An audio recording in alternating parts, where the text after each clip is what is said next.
हम कीमोथेरेपी लेना चाह रहे थे, लेकिन डॉक्टर्स या तो मना कर रहे थे, समझा रहे थे कि अगर आप फाइनेंशियली ठीक नहीं हो तो आप मतलब अदर ऑप्शन भी चूज कर सकते हो कि ट्रीटमेंट ना लेना मान लो, लेकिन अगर कैपेबल हो तो कीमोथेरेपी कराओ। लेकिन कीमोथेरेपी के रिजल्ट मिलेंगे तो ऐसा श्योर नहीं कर रहे थे, मतलब सीधा नहीं कहते थे, लेकिन जब मैं जाके पूछता था कि कुछ रिजल्ट मिलते हैं क्या, तो वो कहते थे कि रिजल्ट तो देखो नहीं मिलते, लेकिन हमें ट्राई करना चाहिए।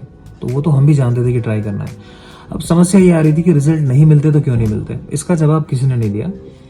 तो मैंने फिर जितना मैं समझ सकता था, जान सकता था, तो मैंने सब कुछ सर्च किया कि फाइनली क्यों इस कैंसर का ट्रीटमेंट नहीं है। तो अब जो जो चीज़ें सामने आने वाली थी उनका कुछ रास्ता ढूंढना था। तो पहली बड़ी बात समझ में आई, जो बीमारियां सिर्फ भारत में होंगी उनका इलाज जल्दी आ जाए ऐसा बड़ा मुश्किल है। तो बाकी तरह के कैंसर ठीक हो रहे थे, लेकिन ये पेंक्रियास का कैंसर ठीक नहीं हो रहा था। तो इसका रीज़न है बहुत रेयर है।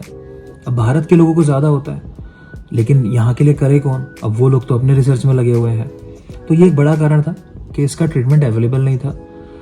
दूसरी बात थी कि देखो, आप जब कीमोथेरेपी दोगे तो वो शरीर के अंदर जाएगी और उसको वहां तक पहुंचना चाहिए जो उसकी काम करने की साइट है। मतलब कि मान लो पेंक्रियाज के पास का जो हिस्सा है उसको वहां तक पहुंचना चाहिए, अच्छे से ड्रग की डिलीवरी होनी चाहिए, उसके बाद ही वो ड्रग अपना काम कर पाएगी। तो पता चला कि पेंक्रेटिक कार्सिनोमा के अंदर जहां पर वो सिस्ट बनी होती है ना, उसके आसपास का हिस्सा बहुत बहुत ज़्यादा डेंस हो जाता है, मतलब हार्ड हो जाता है कह लो। तो वहां तक दवा पहुंच ही नहीं पाती, दवा का पेनिट्रेशन होता ही नहीं है। तो आप दवा तो दे रहे हो, वो पहुंच भी रही है, लेकिन वो काम ही नहीं कर पा रही है क्योंकि अंदर तक उसकी एंट्री नहीं हो पा रही है। अगर दवाई देने के जो रास्ते हैं उनकी हम बात करें तो भाई, एक तो हो गया कि आपको दवा खिला दी गई जो कि काफ़ी एक्सपेंसिव भी होती है और होती भी नहीं है हर तरह के कैंसर के लिए। प्लस जब आप उसको खाते हो ना, तो वो आप पचाना शुरू करोगे उसको, आपके स्टमक से होते हुए जाएगी, आपके लीवर को पास करते हुए जाएगी।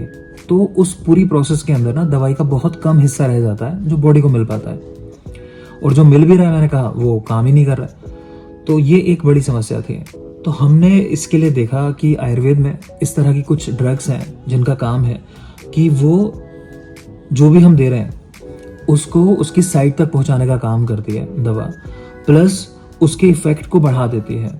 इसको आप अगर समझना चाहो तो कैटलिस्ट की तरह समझ लो, या समझ लो कि चूल्हे में आप आग लगा रहे हो और उसमें फूंक मार रहे हो, है ना। तो हवा जो काम कर रही है कि उस आग को बढ़ाने का काम कर रही है, ऐसा ही काम कुछ इन दवाइयों का था।